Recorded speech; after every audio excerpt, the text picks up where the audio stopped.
ঢাকা বিশ্ববিদ্যালয় কেন্দ্রীয় ছাত্র সংসদ ডাকসু ও হল সংসদ নির্বাচনে ছাত্র শিবিরের জয়ের পর বিএনপির স্থায়ী কমিটির সদস্য মির্জা আব্বাস বলেছেন, তলে তলে আওয়ামী লীগের সঙ্গে আঁতাত করে ছাত্রলীগের সব ভোট নিয়েছে শিবির। বুধবার 10 সেপ্টেম্বর বিকেলে চট্টগ্রামে আয়োজিত এক সভায় তিনি এসব কথা বলেন। মির্জা আব্বাস বলেন, ডাকসু নির্বাচনে বিএনপি হেরেছে আপনারা বলতে পারেন, আমি কিন্তু বলতে পারছি না।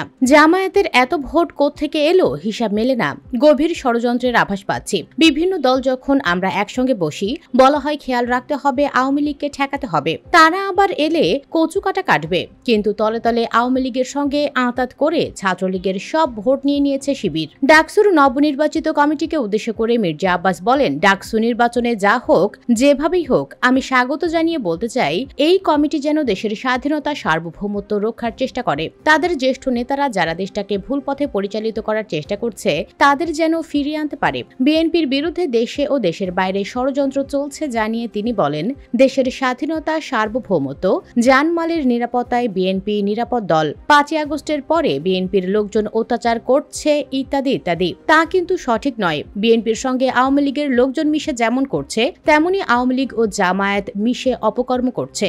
সব দোষ বিএনপির ওপর আসছে। আর বিএনপির ছেলেরা তারা কিছু বোঝে না, তারা এই লোভ সামাল দিতে পারে নাই হয়তো। আমাদের নেতা তারেক রহমান পরিষ্কার বলেছেন, বিএনপিতে কোনো চাঁদাবাজ সন্ত্রাসীর জায়গা নেই। এখনই যদি নিজেকে সংশোধন করে না নেন, ব্যবস্থা নেওয়া হবে। সভায় আরো বক্তব্য রাখেন চট্টগ্রাম সিটি কর্পোরেশনের মেয়র শাহাদাত হোসেন, নগর বিএনপির সাবেক সাধারণ সম্পাদক আবুল কাশেম, চট্টগ্রাম বিভাগীয় বিএনপির সাংগঠনিক সম্পাদক মাহবুবের রহমান, নগর বিএনপির সাবেক যুগ্ম আহ্বায়ক আবু সুফিয়ান, চট্টগ্রাম উত্তর জেলা বিএনপির সাবেক আহ্বায়ক গোলাম আকবর খন্দকার এবং প্রয়াত বিএনপি নেতা আব্দুল্লাহ আল নোমানের ছেলে সাইদ আল নোমান।